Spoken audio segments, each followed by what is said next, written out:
அனைவருக்கும் வணக்கம். நம்ம இன்னைக்கு பார்க்குறது என்னென்னா, விரிவானம் இயல் 1 6ஆம் வகுப்பு பாடத்தில் விரிவானம் பார்க்க போகிறோம். நம்ம ஆல்ரெடி பார்த்துட்டு இருந்தோம். ஆல்ரெடி உரைநடைலாம் பார்த்துருக்கோம். அன்றைக்கி பார்க்கும்போது வளர்த்தமிழ் பற்றி பார்த்தோம். அதில் நம்ம முக்கியமான ஒன் வேர்ட்லாம் பார்த்துட்டு இருந்தோம். நீங்கள் கண்டிப்பாக அதெல்லாம் பார்த்துருப்பீங்கன்னு நம்புகிறேன். பார்க்கலன்னு பரவாயில்ல, நீங்கள் அந்த வீடியோவை பார்த்துட்டு வாங்க. முக்கியமான இந்த நம்ம புக்கை நீங்கள் வாசித்து கஷ்டப்படணுன்ட்டு நான் முக்கியமான பாயிண்ட்லாம் குறித்து கொடுத்துருக்கேன். நீங்கள் இதை பார்த்துட்டு நோட் பண்ணி வச்சுக்கோங்க.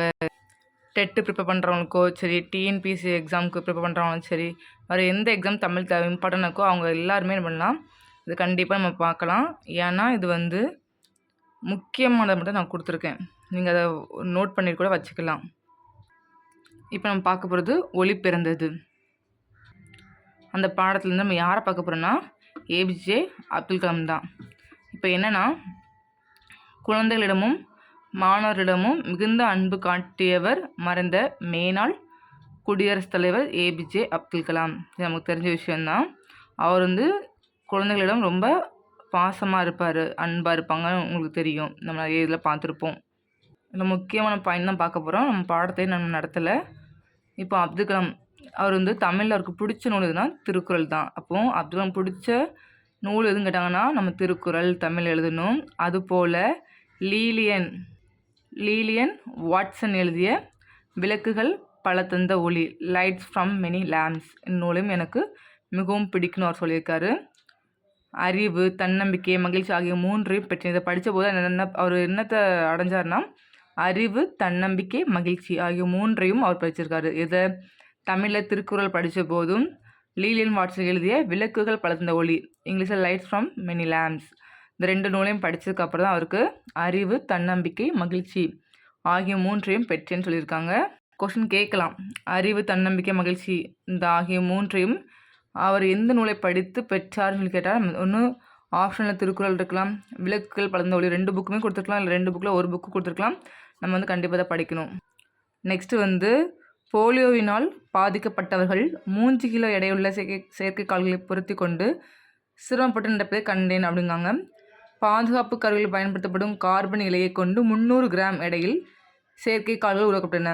எதை கொண்டு 300 கிராம் எடையுள்ள செயற்கைக்கால் உருவாக்கப்பட்டாங்கன்னா, நெக்ஸ்ட்டு கார்பன் இலையை கொண்டு 300 கிராம் எடையில் செயற்கைக்கால் உருவாக்கப்பட்டன. ஃபஸ்ட்டு என்ன பண்ணாங்க, 3 கிலோ வரைக்கும் சமைச்சிருக்காங்க. ஒரு 10 மடங்கு நமக்கு கம்மியாக இருக்குது. ஒரு பொண்ணு கொஸ்டின் கேட்குறா அவர்கிட்ட, ஐயா 100 ஆண்டுகளுக்கு பிறகு நம்ம இந்தியா எப்படி இருக்குன்னு கேட்குறாங்க. இன்று எப்படி இருக்குன்னு என்ன நினைக்கிறீங்கன்னு கேட்குறாங்க. அதுக்கு அவர் சொல்லியிருக்காரு, ஒரு 3 சிறப்பான விஷயத்தை சொல்லியிருக்காரு. நாலந்தா பல்கலைக்கழகம் தான் கல்வி முறையில் பெரிய இது. அதே மாதிரி நம்ம இந்தியா 1000 வருடங்களுக்கு முன்பு நாலந்தா பல்கலைக்கழகம் இருந்தது போல் வலுவான கல்வி முறை இருக்குன்னு சொல்கிறாங்க. அப்புறம் நெக்ஸ்ட் செயற்கைக்கோள்கள் சூரிய சக்தியை பெற்று நமக்கு அளிக்கும். இப்போ என்னென்னா அப்படி சொல்கிறாங்கன்னா, இயற்கை வளங்களும் தீர்ந்து போயிடும். ஏன்னா எல்லா இயற்கையும் தீர்ந்து போயிடும். அப்படி இருந்தால் நம்ம செயற்கைக்கோள் நம்ம அனுப்பியிருக்கோம்ல, அங்கேருந்து நமக்கு சூரிய ஒளி நமக்கு கொடுக்கும், சூரிய சக்தி நமக்கு பெற்று நமக்கு அளிக்கும்னு சொல்கிறாங்க. நெக்ஸ்ட்டு செவ்வாய்க்கோளில் மனித இனம் குடியேறி இருக்கும். ஒரு 1000 இயர்ஸ்க்கு அப்புறம் நம்ம இப்படி தான் இருக்குன்னு அவர் ஒரு 3 விஷயம் சொல்லியிருக்காரு. கல்வி முறையில் சிறந்திருப்பாங்க.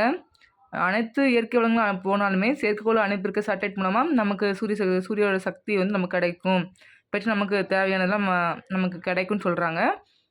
செவ்வாய்க்கோளில் மனித இனம் குடியேறி இருக்குன்னு சொல்கிறாங்க. இந்த 3 விஷயம் கண்டிப்பாக இருக்குங்க. அதுப்போ கொஷின் கேட்கலாம், இது கூட கேட்கலாம்.